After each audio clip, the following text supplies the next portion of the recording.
So, good evening, everyone. Thank you, all for joining us today for the EU Code Week Bootcamp MOOC Study Group Leaders Meeting. It is a pleasure to welcome you on behalf of my colleagues from European Schoolnet. My name is Ariana Blažić. Eugenia Casariego Artola and Tommaso Dalla Vecchia, the three of us are coordinating and moderating the new MOOC. Benjamin Hertz and Jelena Milenkovic are from the European Schoolnet Academy. Welcome. It's very, very nice to have you here. And also a huge pleasure to welcome Elena Pezzi, teacher from Italy, who will share their experience with study groups. Just to, and also, of course, I would like to thank you, study group leaders, for accepting our invitation. We are very, very happy that you agreed to lead a team of teachers in your school, and we are looking forward to all I'm sure to all the excellent results that your work with your team members will bring. So let me first give you just a brief introduction to the MOOC. You know that we are organizing a new MOOC, a new Code Week MOOC. This is the fifth MOOC so far that has been organized within the EU Code Week initiative. The first three were the icebreaker and the deep dive into coding, and then these were followed by AI basics for schools. And now we have a new MOOC. We called it Code Week Online Bootcamp. It starts on the 27th of September and ends on the 27th of October. And if you still haven't registered yet, we invite you to do so. Here is the link. And Eugenia, if you can, please share it in the chat. The Bootcamp MOOC will consists of three modules. In the first module that we called On the Road to Code, we are going to introduce the EU Code Week initiative. We are going to talk about programming, coding and programming and computational thinking. In the second module, Bring Ideas to Life, we are going to tackle unplugged coding, tinkering and making, robotics and AI. And in the third module, sorry, it says 2, but it should be 3, of course, Call to Action, where we are going to learn more about app development and diversity and inclusion. I mentioned that we are going to learn more, but we are also going to do a lot of practical work. There will be a lot of practical hands-on activities for you and your teams to complete. And that's why we called this MOOC Bootcamp. So there will be a lot of exercises like workouts and warm-ups, stretching exercises, and everything else that is usually done in a bootcamp. Then we will also have 2 live events, one live chat with community members and a Teach Meet, where you will also be invited to join and share your experiences, your work with the other participants. Then we, of course, have, as always, one final assignment. This final assignment consists of a quiz that is compulsory, an activity that needs to be added to the EU Code Week map, and then submitted in the course. After that, you will be able to assess activities submitted by your peers. In this MOOC, unlike in the previous MOOCs that we have done so far, we also have study groups. So these are groups of teachers from one school or one institution who are working together on the MOOC, and they are led by you, by study groups leaders. So I would now like to invite Ben, if Ben has joined us. Yes, Ben, are you here? I can't. Yes, I'm here, indeed. Okay, thank you, Ben. And yes, I can give you control now. Yes. Okay. Thank you, Ben, for joining us. And the floor is yours. Hey, thanks, Ariana. So, hello, everyone, and happy to be here today. Yeah, as Ariana mentioned, my name is Ben, and I'm the pedagogical manager of the European SchoolNet Academy platform. So, I've been involved in the running of MOOCs for teachers for quite a few years now. And I want to say a few words about why we have come up with this idea of study groups and coupling those with the MOOCs. Yeah, my few words will then be followed by, I don't know if you've already mentioned this, but by a teacher, colleague of ours, Elena Petsy, who we've been working in the past, and who will tell you a bit more details in regards to how these study groups actually work and some tips and tricks on what you need to keep in mind as you embark on becoming these study group leaders. But first of all, why study groups? I'm not sure I can actually move the slides. Well, maybe you can do it for me, Ariana. No, Okay, doesn't seem to work. Yeah, it works for me. Okay. Okay, great, thanks. So why this focus on study groups? Well, overall, what we've seen on the MOOCs that we've been running on the European SchoolNet Academy is that they are generally highly appreciated by those taking them. They are also impactful. The evaluation results we get suggest that there is a substantial impact on the participants and their practices, at least for those who complete the courses. But the reality of the fact is that most of the participants that are on our MOOCs or that complete the MOOCs are actually quite advanced practitioners. They have a quite high level of digital competence. They have a high level of English language competence, and they have a high level of self-regulated learning competence. And that competence refers to your ability to be able to organize your own learning and to reflect about your own learning. So you need quite a high level of these competence areas in order to succeed on our courses and to really benefit from them. And we've always found that's a real shame, because one of the key benefits of MOOCs is that they are so easily accessible, at least in theory, if you have the right competencies. But there's no cost involved. You can participate in any offer from around the world. So they are very flexible in the time that when you can participate, etc. So we wanted to address that. How can we make these MOOCs a bit more accessible? How can we pick up those teachers who are out there who might benefit from participating in a MOOC but don't feel they have the confidence or the competence to do so? And that's why we came up with this concept of study groups. And the idea was really to pick teachers up from where they are, and that's in the school.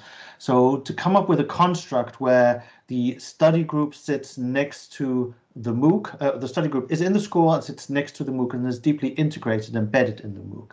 And through that, we create a process by which we empower those teachers who would want to participate but cannot or don't feel confident enough to do so, to be able to develop that competence with the support of their study group peers and the study group leaders.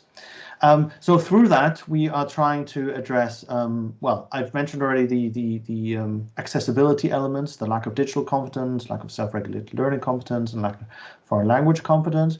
So we're trying to address those teachers there, but we're also trying to address teachers who might simply not be aware of what is actually out there.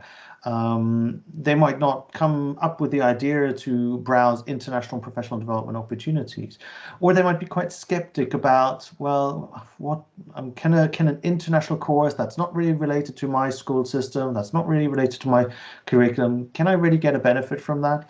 So we're also trying to reach those teachers with this. And then the third area, which I think we're also partly trying to address with this, is ensuring that there is some formal mechanism, even if it's informal, that gives recognition for those who participate in these courses. Because at the moment, if you participate in one of our courses, you get a certificate, and that's all nice. But in many countries, you can't really transform that certificate into credits, professional development credits, which might benefit you in your career, or might allow you to stay on the sort of teacher role.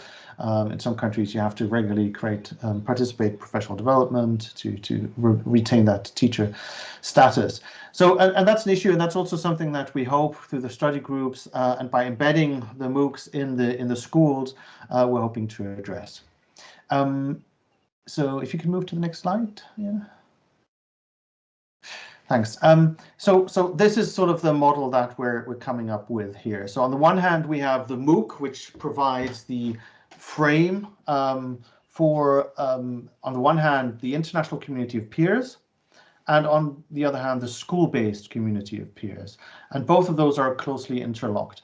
And through that, we have three different layers of learning that ideally should happen. On the one hand, you would learn from simply browsing the MOOC content, maybe participating in the activities on the platform, on the MOOC platform. On a more advanced level, you'd be exchanging with your peers at an international level, and that's a really important part of the MOOCs that we offer, this international learning element, exchanging not just with colleagues from your school, not just with colleagues from your country even, but really taking a look outside of your country, what works there, what are the challenges there. So that's a really important mechanism. But in order to be able to benefit from that, and in order to be able to benefit from the MOOC content activities, we need that really crucial school-based community of peers, which is effectively the study group. And through that, we tap into the international community of peer, and we benefit, and we tap also into the MOOC content and activities for those teachers that I've been talking about a moment. And the result of that is something that we feel is a real effective form of teacher continuous professional development. It ticks a lot of the boxes that you find in research in regards to the features of effective teacher professional development, such as being school-based, such as being continuous, such as being content-focused, such as being peer-focused. So we think it's exactly the right mix of elements. Of course, we are losing there to a certain extent the scalability, so the ability to reach a large number of teachers or learners, which is one of the key elements of MOOCs, the massive element of the MOOC, the massive open online course. But we think nevertheless it's an important step that makes our MOOCs more blended, and with the right study group leaders and with an increasing number of study group leaders, we can really address some of the challenges I've mentioned. I think there was a hand going up, but I think that's just vanished. If you have a question, don't hesitate to mention that now or put it in the chat. And I see here a comment from Monia. Helps us inviting colleagues to participate with us. Yes, absolutely. I think that's another really cool thing. I think if you are one of those teachers at your school who's been participating in MOOCs and you've been doing it by yourself, this can be a really good mechanism to start doing it with others in your school. It'll become a lot more enjoyable, probably a lot more effective as a result with that. That doesn't mean you cannot also do this together with all your international peers on the MOOC, but the combination of the two is particularly important. Yes, and I see also that suggestion of a badge as study group leaders. I think that's definitely something we can accommodate in some form or way. Well, I see Yelena, my colleague, shaking her head, but maybe she can come back to that if it is something that we might be able to address. Either way, we'll make sure that you get some form of recognition, and I'm sure that's something Ariana has also already given more thought about in this context. If you move to the next slide. Yeah, no, this just to flag up again that what we are implementing here is a blended approach of professional development, and the term blended learning, hybrid learning, whatever, there are different terminologies being used to describe what we are currently entering into this period now with COVID, well, hopefully slowly receding, really taking up the benefits from having moved online in many instances, with our students, with the children in school, but also in a professional development, in a teacher training context. So I think this is also very timely that we are implementing this in this context. Next slide, please. So, and just as a final word, where does this actually come from? So we didn't develop this idea from scratch. This idea was for the first time developed in a school-based study group pilot in 2019 and 2020, where together with 8 teachers from 8 European countries, we piloted this approach, that each of the teachers had quite a lot of freedom in implementing this in their schools. And overall, I think we can say it was very successful. We did see very high completion rates of all those participating in the study groups, between 70 and 100%. And that's compared to normal completion rates on MOOCs ranging between 10 and 40%. So that's definitely promising in that regard. And we also saw a whole variety of different implementations of this. Some organized online, some organized directly meeting in school, some organized at school level, but also even some organized at regional level. And Eleanor might be talking about that a bit later on as well. And it might also apply to some of you, I think, especially if there's Irish colleagues here. I believe you're working not just within one school, but even with a few schools. And I think, and I don't want to say too much about this because I'm sure Eleanor will talk more about it, but I think the key element to recognize here is that actually the benefit of these study groups is that it was due to the on-site and peer support. So the fact that you are sitting next to another colleague taking the MOOC, and in that immediate moment, you could ask your colleague, "Oh, I didn't quite understand that English. Can you just, what do you make of this?" Or "I'm not sure how this works. What do you think?" So that immediate exchange of having your colleague next to you, having that very informal chat, that has helped the participants in these study groups to proceed and succeed with the courses. And the other point is, in a way, the self-regulation created through the social dynamics of having a fixed time and place where you meet with your peers. And therefore you have, in a way, a social obligation. Okay, I've signed up for this, I will be there, and in consequence, I will take the course. If I'm not there, my colleagues they will be disappointed, or they will miss me. So there's this kind of social obligation, that social dynamic that pushes me to actually continue to proceed on the course. And if you don't have that environment, then, well, you need to be extremely self-motivated to work through the course. Now, the good thing is, this pilot was really done with that in mind, is that there's quite a few resources developed as part of the pilot, developed by the pilot teachers, that can help you as study group leaders. So there's a video, there's some info sheets, there's an ebook with quite a lot of details provided by these pilot teachers who have implemented this for the first time. So I really recommend that if you still have questions or are a bit unsure, do check this out. The link is here and we can put it in the chat as well. So you can also benefit from all of those resources. And so before I pass on to Elna, final word, just to say that when Ariana and her colleagues from the Code Week team who are organizing this MOOC came to us and said that they might be interested in developing something like this, we at the European SchoolNet Academy team were really happy about this, because it's for the first time we're organizing something like this in the context of the European SchoolNet Academy.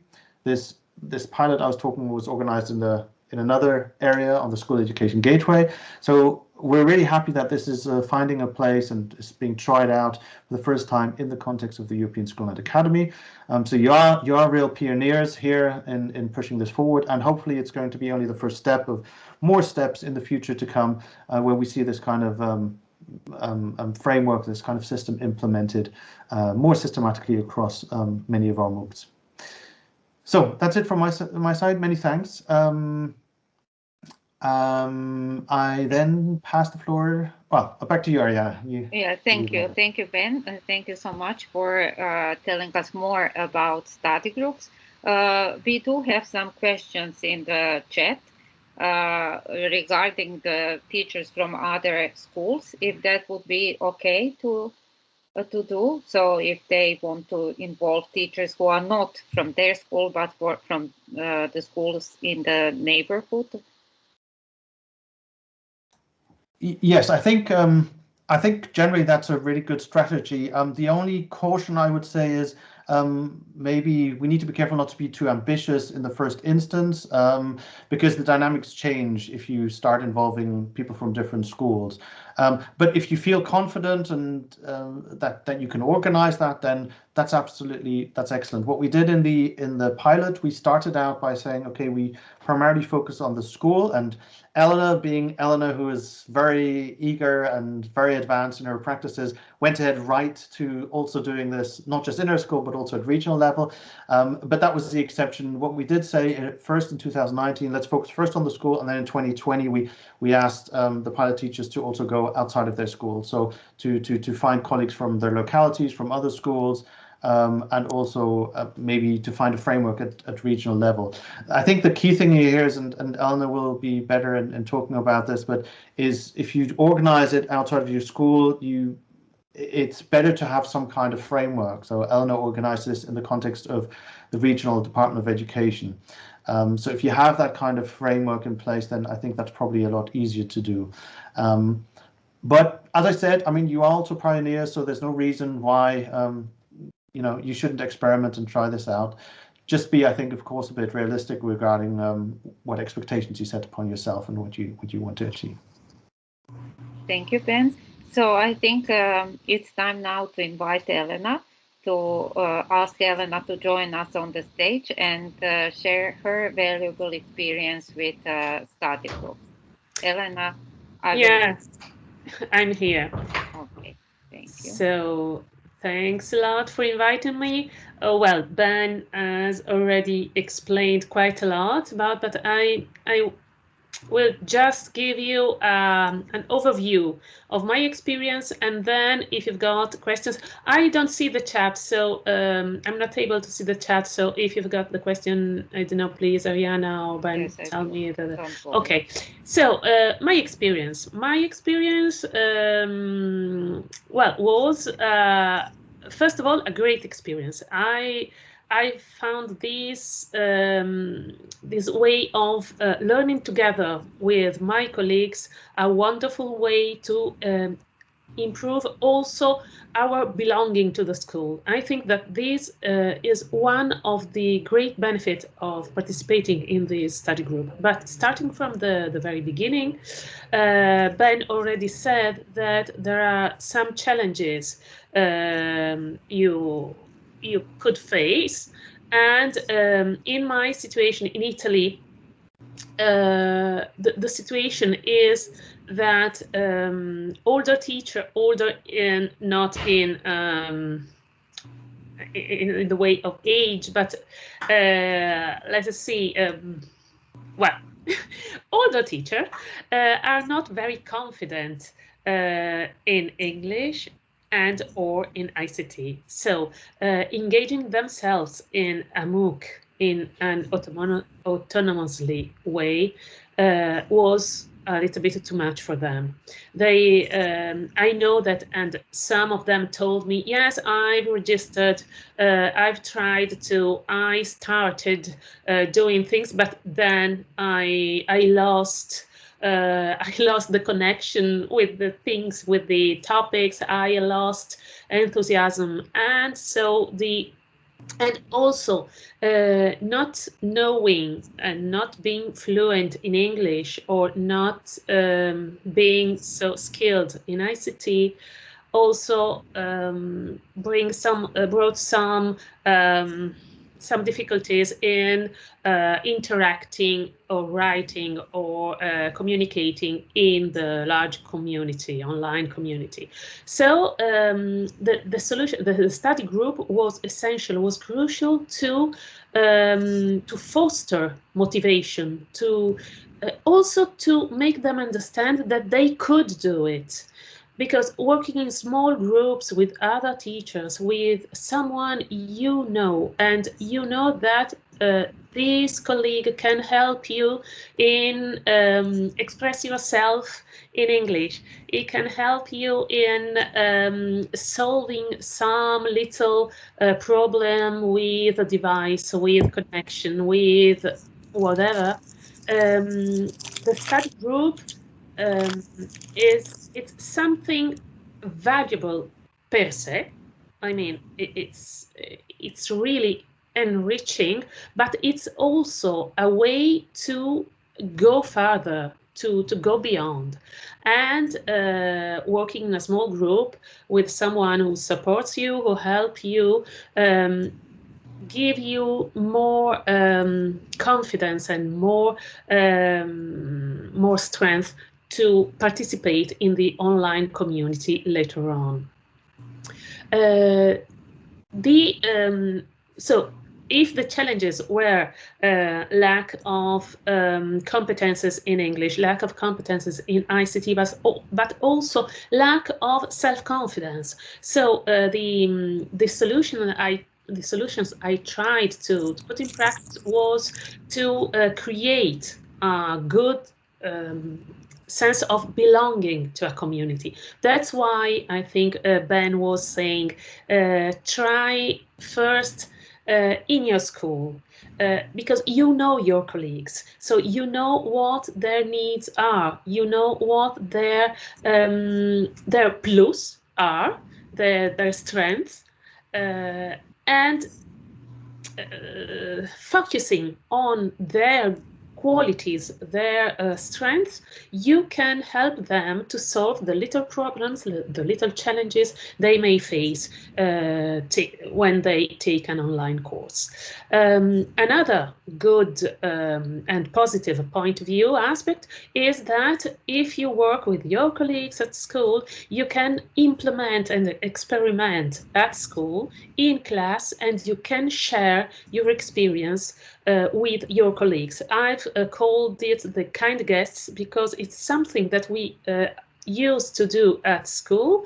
If we can manage the schedule, the timetable, we go to visit our colleague class and see how he or she works with students. And in this case, we tried to implement and to experiment and to put in practice what we were learning in the MOOC, trying to experiment with students. So this was another plus of this study group. Of course, get the support of your head teacher, your headmaster, of the staff in school, because doing it together with the support of the bosses, it's always much more fruitful, if I can say so.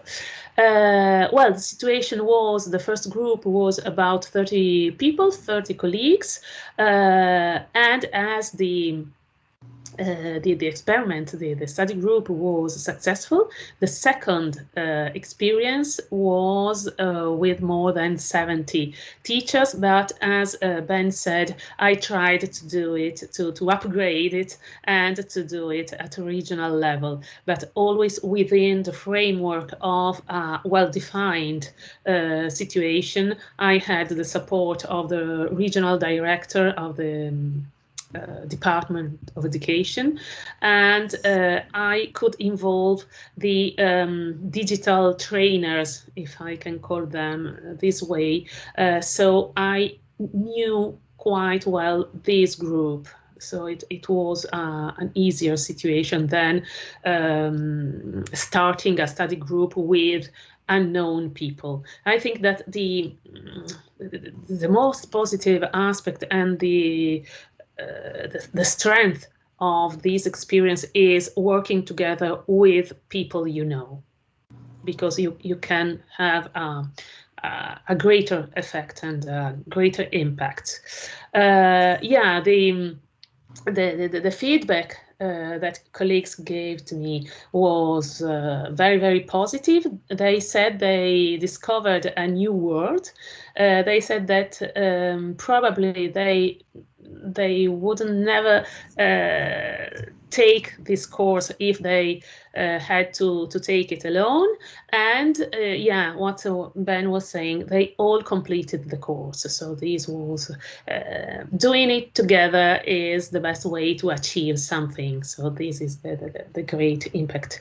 The next slide, just few words. Yeah, and these are some ideas. Well, this slide, we prepared this slide, Christina Nicolait and I, so it's not, these are our hint and tips. And yeah, first of all, start with a survey on at school about needs, professional development needs. It could be a silly suggestion, advice, but do inform all your colleagues at school, because you never know. Don't think on a specific target. Do involve everyone. My experience has been this way. I had 3-4 colleagues that I wouldn't never thought that they could involve themselves in such a study group, and they were the more enthusiastic at the end. Well, support from head teacher and staff is crucial. Yeah, don't do it alone. Although you're the leader, the coordinator of the study group, always ask for help.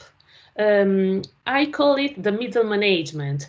You can coordinate, but you can't do everything alone. If you've got a group of colleagues who are willing to help you, to support you, to work together with you, to share the responsibility, well, the impact will be greater and greater, and the work will be easier, less stressful, and you will have more fun, definitely. Well, yeah, participant, these are things that I've already said. Be very careful with time management, tasks and deadlines. Yeah, although you do things together with your colleagues, you act more or less like a teacher or a leader or a coordinator, and be careful, because the other side of working in group with people you know very well is that people tend to say, well, you know me, I always do things late. Well, yeah, I will do it. Or yeah, no, be a real course coordinator. And yeah, create repositories with the materials. What I did in my study group was also translate some aspects, some content, to make them more accessible, translate both in real sense from English into Italian, but also translate in the sense to adapt them to the real situation of my school or of my regional group. So it's a task. It's not such an easy task, but I think it's worthwhile because it involves even more participants in the study group itself. And I cannot see the last line because the screen is occupied. Yeah, I can read it. Recognize the work done, certification at school, or even better, yeah. Yeah. Yeah, Ben has already said and you, Ariana, too. Recognition. It's true that teachers always commit themselves in things that passionate them, but if there's an official recognition, in our case, a regional recognition of the work done, it's of course much better. And just, Ariana, do you think you can share my screen just to show one thing I didn't put in the okay, so I think that you can see my screen. So just a few pictures to show you how it worked. Well, these, when I say please do involve some colleagues. Well, these were my three best friends and colleagues at school, and they explained how the study group worked and how we worked together and so on. And this is the group of my colleagues working together. And I must confess that it has been a pleasure, a surprise, and it has been something that has reinforced our, as I said at the beginning, our sense of belonging to the educational community. And there were moments of real collaboration and sharing of experience. So, and all together we achieved things. So it has been a great experience. And you know, here the face, well, what's that? But together we could come to the end. So this is the general experience, and I've shown you at school level, and I did, as I said before, the same at regional level with digital coordinators, trainers in different schools, and the idea was to show them how it worked so that they could replicate the experience in their own schools.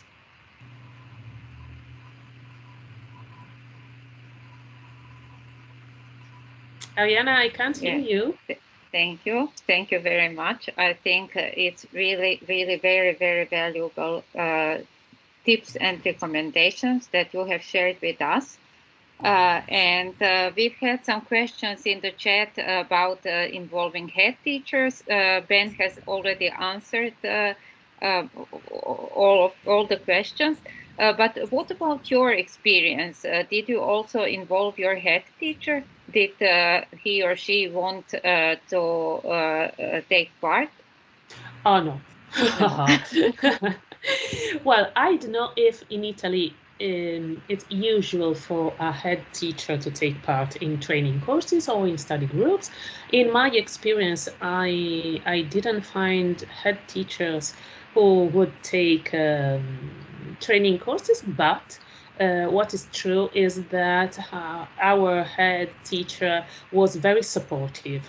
Ben, I think that you got to know my head teacher, and she was really enthusiastic about the idea, and she recognized the work we did at school and the effort we put in the development of the process of the study group, but she didn't take part in the study group itself. No.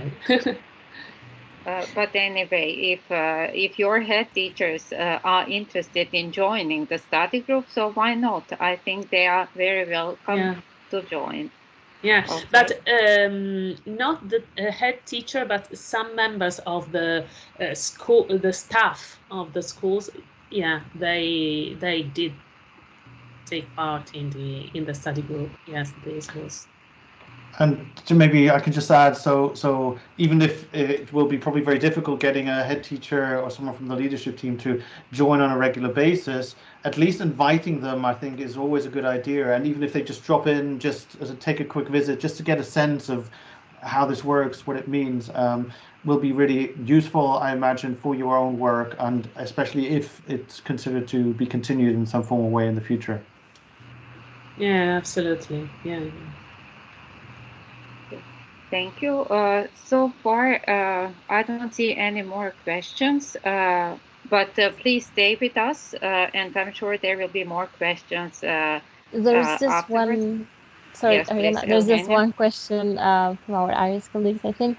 So they ask us whether the materials will be available to study group leaders before the MOOC opens, and to my knowledge and understanding, that is not the case. However, you will have within the MOOC, and we'll, I think, speak about this in just a minute, but within the MOOC you'll find specific materials for study group leaders that will help you further into creating the groups and guiding your colleagues through the MOOC. Indeed. So I think now is the right time to hand over to Jelena. Jelena, if you want to share the screen please do so. So Jelena will show you the platform and the space we have for you on the MOOC. Yes, indeed. I think it was a very timely question, so I'm going to give you a quick sneak peek of the upcoming MOOC, and I'm going to show you your dedicated space. But before I proceed to do so, I just want to kind of echo Ben's words, and I'll tell you how really excited we are to have this blended modality on European School and one of the MOOCs on European Schoolnet Academy. And I really want to thank you all for pioneering this. We are truly excited, and we are open to offer you any kind of support we can. And we included this space for you within the MOOC. So I'm gonna go ahead and share my screen with you now.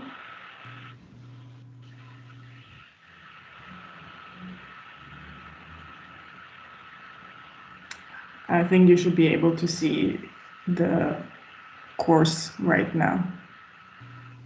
Yeah. All right.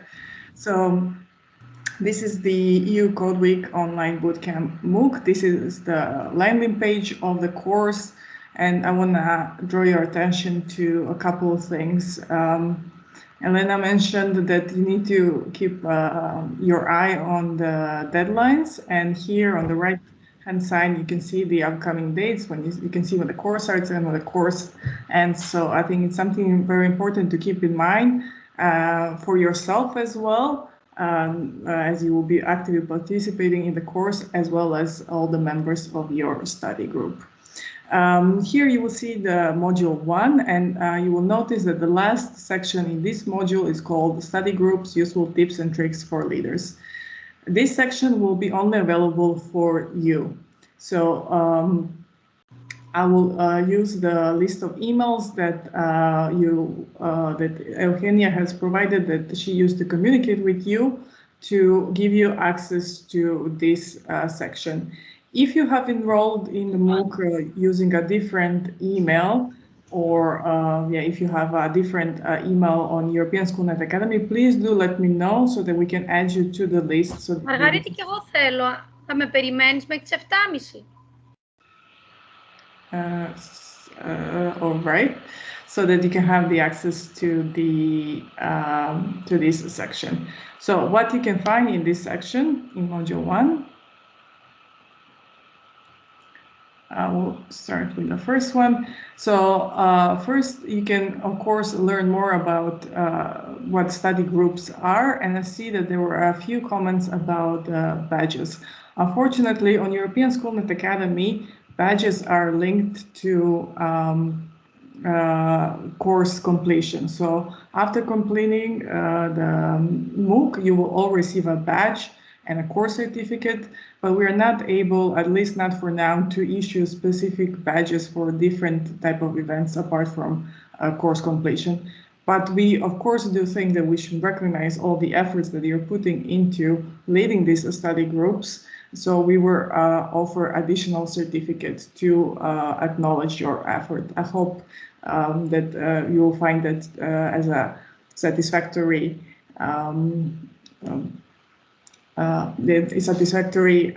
as we are not able to offer badges for now, which we will maybe work and see to find a way to offer specific badges in the future. So here, first you will find some useful links, including info sheet that it was already shared in the slides, but here for your convenience, you can also find it here, where you can find different testimonials, tips and tricks, and so on and so forth. You will also find some useful information about how to plan your meeting, how to run your meeting, and follow-up itself. Following this section, you will find a list of useful tools for collaboration. So the EU Code Week team has prepared a list of useful tools that you can use to foster communication. It will, of course, depend on what type of environment you choose to organize your study group in. Are they going to be face-to-face? Are they going to be online communities, or maybe a combination of both online and face-to-face communities? So here are just some examples of the tools that you can use to foster communication with your study group members. Lastly, as a kind of tip in this section, you will find how to organize a study group. Here you have a breakdown of different kind of section and how much time you can dedicate to each of these sections. Of course, these are only recommendations, as I think both Ben and Elena mentioned. Leading this study group, it's a very different experience from group to group. Different groups will have different struggles, issues, whether ICT competences, language competences, or any other different problems. So you will all approach them kind of individually. But here are some kind of points on how you can organize these meetings and what we think will be helpful during those meetings. Finally, and I think most importantly, after each module ends, so in this at the end of each module where you will find this section dedicated to study group leaders, you will find a place for reflection. Throughout the course, you will be meeting with your study group members, and you will work out the course. You will go through the course materials, or maybe organize discussions about what has been done before, or maybe you will work together on different activities. It's really up to you to decide. But we will also like to hear from you at the end of each week to see how did it go with your team members. And most importantly, this Padlet board will be available to other study group leaders who will be then able to share their experiences, and maybe you will also find this useful for your own study groups. Feel free to share your experiences, what went well, maybe what didn't work out so well, what you could have done differently, maybe share which tools did you use to communicate, to work on course materials, maybe some translation tools, or so on and so forth. It's really up to you, and we are really looking forward to see what type of advice you will have for your peers, for your colleagues who are also leading their study groups. Lastly, I would like to bring your attention to this bookmark. I don't think if you have used this feature on European Schoolnet Academy before, or if you've seen it for the first time, but I will really encourage that you pass this information on to your study group members. It's very easy to bookmark. For example, I'm just going to bookmark now this page. So when your study group members go through the course content individually at their own time, at their own leisure, encourage them to bookmark the places which they find a bit difficult, or which maybe they have problem understanding the language, or maybe some activities that they would like to discuss further with the group. I encourage you to also do the same, to bookmark the places where you think that your study group can benefit from kind of general discussion. Once you bookmark the page, when you go back to the home page or the course, you can easily access your bookmarks from the right-hand side. It says bookmarks, you click on that, and you will see then the list of all the bookmarked sections that you have, and you can easily then refer to them when need so. So this is just a quick overview, going back to the course homepage. So here you have the last section, 1.7, your section for study group leaders. It's just a quick overview where you can find this information for you. And of course, if you have any question about the platform or anything else, go ahead. Thank you, Jelena, so much for this very useful introduction to the MOOC platform. We haven't had any questions in the chat except about sharing photos that both Eugenia and Benjamin already answered. However, maybe what do you think, Jelena, taking photos and sharing them on the Padlet? You mentioned that this Padlet will also be shared with some future study group leaders. It could be. I mean, we are just pioneering this, as Ben already mentioned. We already mentioned a few times. So we might use this experience then again, like we use experience from a teacher academy, and we are trying now to replicate it in European School Net Academy. We might use it in the future again with repeating this program, but not necessarily. I would say if you're gonna share pictures of teachers, ideally, yeah, make sure that they are aware about it and that you have their consent. Yeah. So yeah. So go on. Sorry. No. Yeah. If I can add, well, what we did in our study group was asking for permission.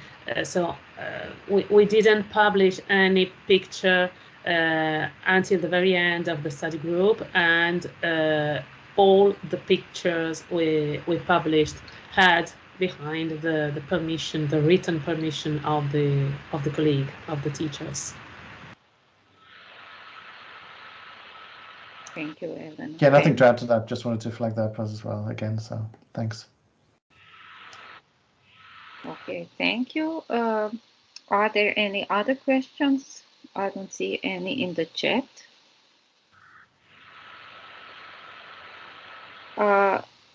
Please feel free to. Yes. Ayana, sorry. There's Yes. a question from I think Monia. Can we invite other study group leaders from other countries? If you mean, Monia, that to invite other colleagues here who are in this call, for example, to join your study group meeting and vice versa, then I think absolutely, if you know, to help each other out, to observe how you are doing it each, and as a learning process, if you have the time and capacity to do that, I think that's a good idea. Absolutely. I think the idea of this module and the Padlet that Jana was outlining is really to give you an opportunity to not feel you're doing this by yourself, but you have this framework where you can exchange with the other colleagues here on this call. And I think there's quite a few who can't join today. But so if you find individual arrangements between yourselves, absolutely. I think that's a good idea. Thanks. Okay, let me just, we have another question before I go on. Can I have another study group from other school? Asked Zorina. She knows teachers from there and they can help her with that study group. If I'm not quite sure I fully understand it, if this is about setting up a second study group or if inviting teachers from another school to your school-based study group. I mean, I think as I mentioned earlier, that's I think that's fine. If you know, if that will help you to implement this, just be aware, and Eleanor has also mentioned that you know your school best, your context, the more outside organizations or sort of outside schools and structures you involve, the more complex it usually gets. But absolutely, I don't see an issue as such with that. As Elena has mentioned, the most important is that you know your group. Okay, thank you. And now just a few pieces of information to share with you about the Code Bootcamp study groups, so that you know how many study groups we are planning to have. So it is here. We are planning to have 35 study groups. That's how many applications we have received. And you can see the numbers or the number of study groups per country. here. So we have from Ireland, Greece, Spain, Albania, Romania, Portugal, Italy, North Macedonia, Malta, Hungary, Tunisia, and Sweden. And so basically, just to wrap it all up, I would say that your next steps would include that you introduce your team members to the EU Code Week initiative, and we also the learning outcomes of these study group meetings would be to encourage them to integrate coding activities in their classroom, so that no matter what they teach, no matter what age their students are, that they dive into the world of coding and try coding activities in their classrooms with their students. As Ben and Elena have already mentioned, and we've had a comment from Arthur in the chat, that we would like to see an increase in the participation and completion of the Code Week Bootcamp MOOC, and hopefully this will happen at the end with your help.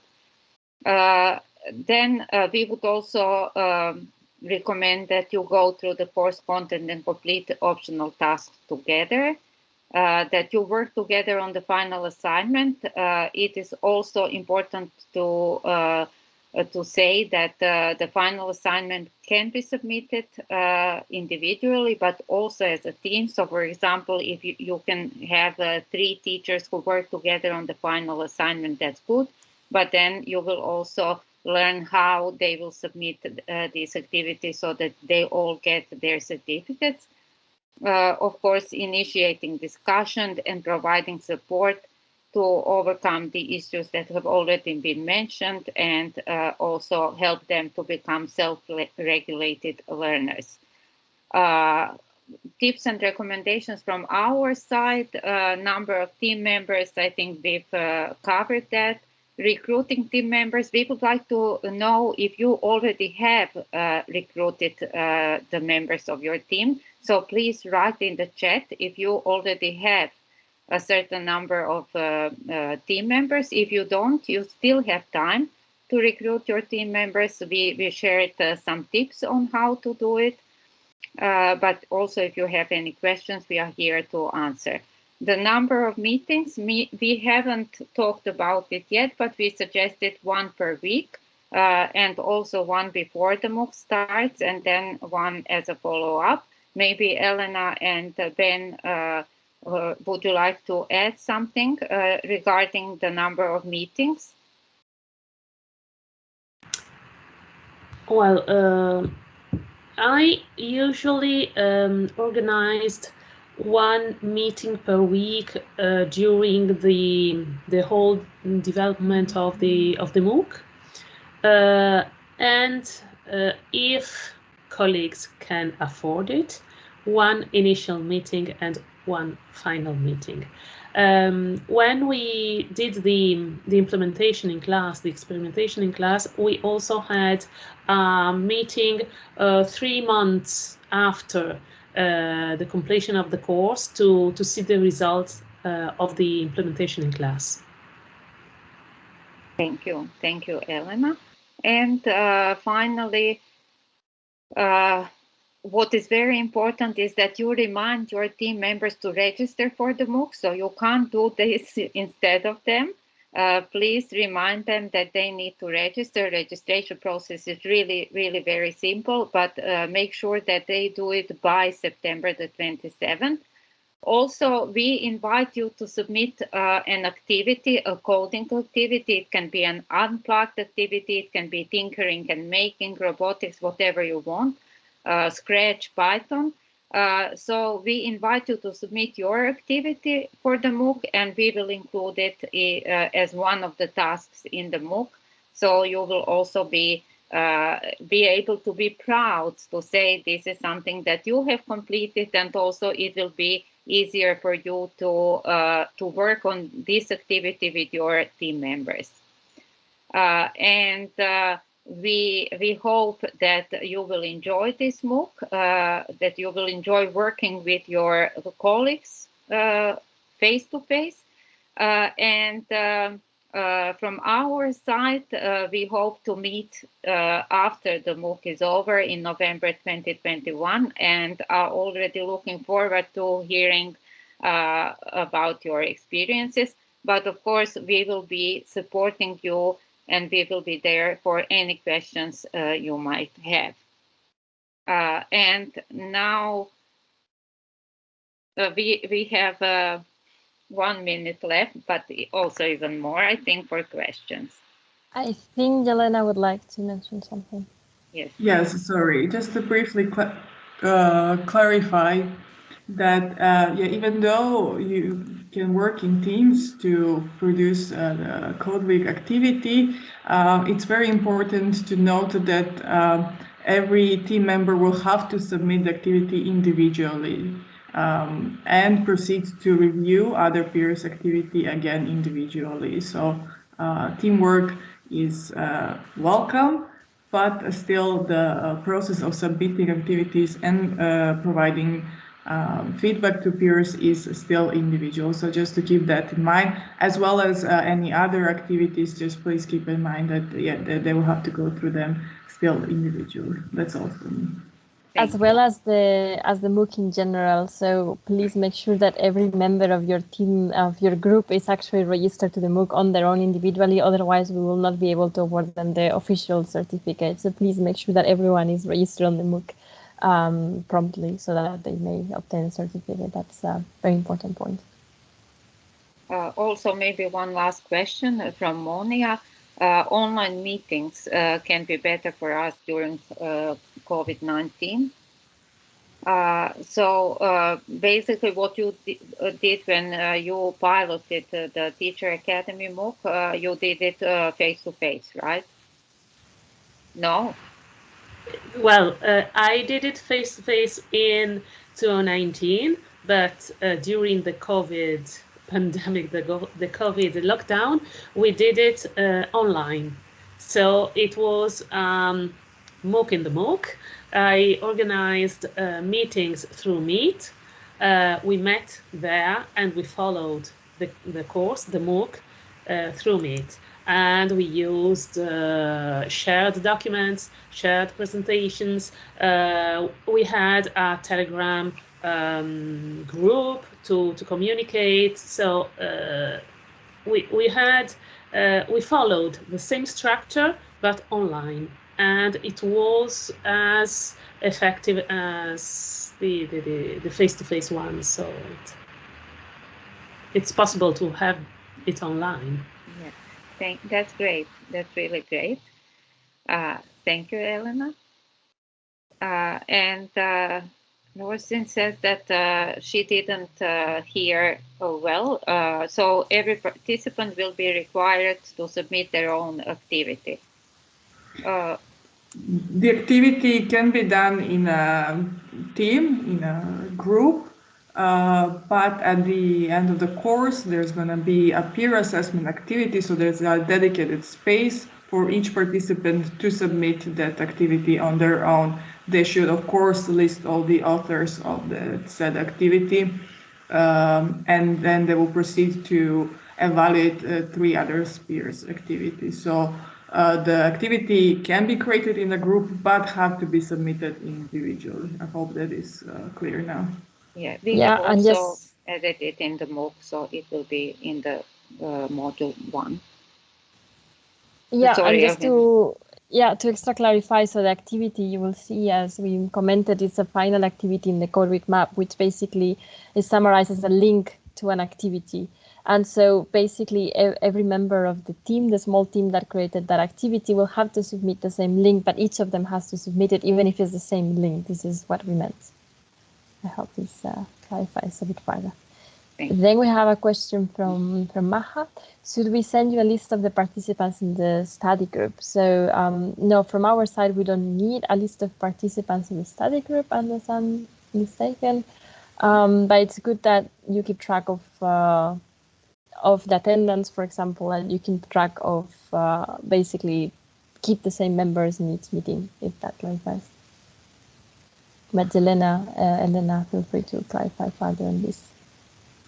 Yeah, maybe not necessary, but I think we will enlist your help later on with disseminating maybe a dedicated evaluation form so that we can measure the impact of these study groups. So to keep the anonymity of the participants, the list is not maybe required, but we will appreciate if you can help us with the survey. Yeah.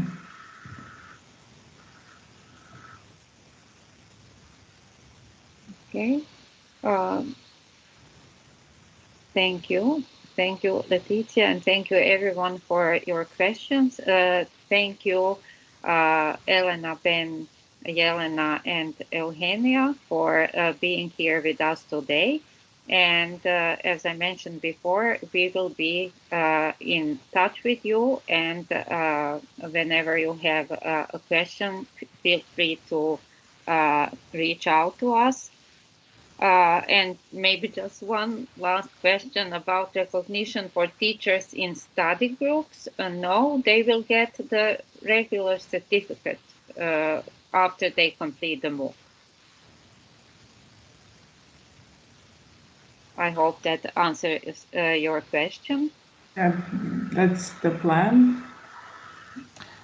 Yeah, maybe just to say that, I mean, if you, I know it puts the burden on you, but if you can maybe manage some form of recognition internally in your school, even if it's informal through the head teacher in some formal way, I'm sure that would be a motivating factor for teachers to get involved. So that's also a reason why it's very useful to have the head teacher on board, so that this doesn't get unnoticed in a way if someone makes the effort of participating in this way.